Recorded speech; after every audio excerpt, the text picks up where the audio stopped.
Hello kids. हमारी आज की स्टोरी है बिल्ली के गले में घंटी की कहानी। एक बहुत बड़े घर में सैकड़ों चूहे रहते थे। वो अपना पेट भरने के लिए पूरे घर में टहलते थे। सभी चूहे हंसी खुशी अपना पेट भर लिया करते थे। उनकी जिंदगी बड़े ही आराम से कट रही थी। अचानक एक दिन उस घर में शिकार करने के लिए कहीं से एक बिल्ली आ गई। बिल्ली को देखते ही सारे चूहे तेजी से अपने अपने बिलों में छिप गए।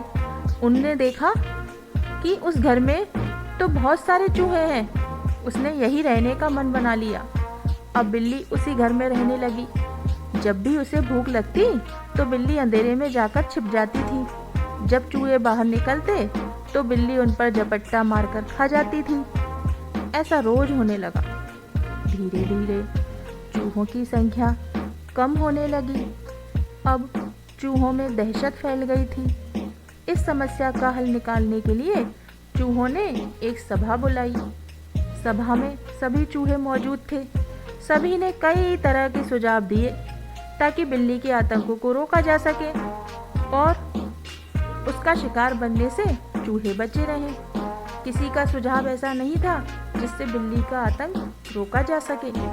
सभी चूहे बैठे ही थे कि अचानक से एक बूढ़े चूहे ने सुझाव दिया। उसने कहा कि हम बिल्ली से बच सकते हैं, लेकिन उसके लिए एक घंटी और एक धागे की ज़रूरत पड़ेगी। बूढ़े चूहे ने कहा, हम बिल्ली के गले में घंटी बांध देंगे और जब वह आएगी तो घंटी बजने से हमें खतरे के बारे में पता चल जाएगा। खतरा जानने के बाद हम लोग भागकर अपने बिल में छिप जाएंगे। इससे हम लोग बिल्ली का शिकार बनने से बच सकते हैं। सभी चूहे खुशी से झूमने लगे।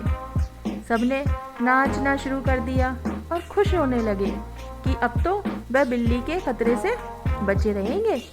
सभी चूहे खुशियां मना रहे थे। अचानक से एक अनुभवी चूहा उठ खड़ा हुआ। उसने सभी चूहों को जोर से डांट लगाई और कहा, तुम चुप रहो, तुम सब मूर्ख हो। उसके बाद अनुभवी चूहे ने जो कहा वह सुनकर सभी का मुंह उतर गया।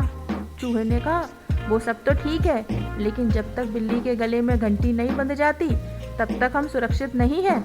अब तुम सब पहले ये बताओ, आखिर बिल्ली के गले में घंटी बांधेगा कौन? सभी चूहे एक दूसरे की तरफ देखने लगे। सभा में सन्नाटा छा गया। सभी चूहे निराश हो गए। इसी बीच बिल्ली के आने की आहट पाते ही सभी चूहे भागकर अपने अपने बिल में जाकर छिप गए। सीख। इस कहानी से हमें यह सीख मिलती है कि सिर्फ योजना बना लेने भर से ही आप कामयाब नहीं हो जाते। उस योजना को लागू करने के बारे में भी सोचना चाहिए।